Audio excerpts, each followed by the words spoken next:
Hi there, in this video, I'll give you a quick guide on how you can fix the Roblox error 503 stopping you from playing. So let's fix it.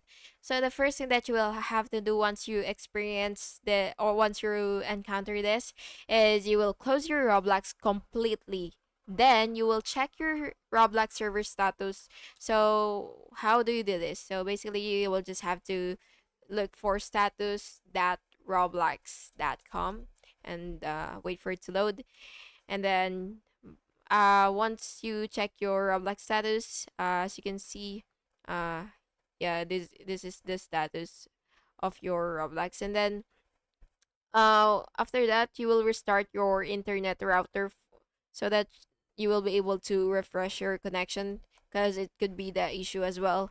And then what you will have to do if you're using a mobile, you will just have to go to your app settings and then you will go to the storage and clear cache. And then you will just have to log in again and then test a certain game.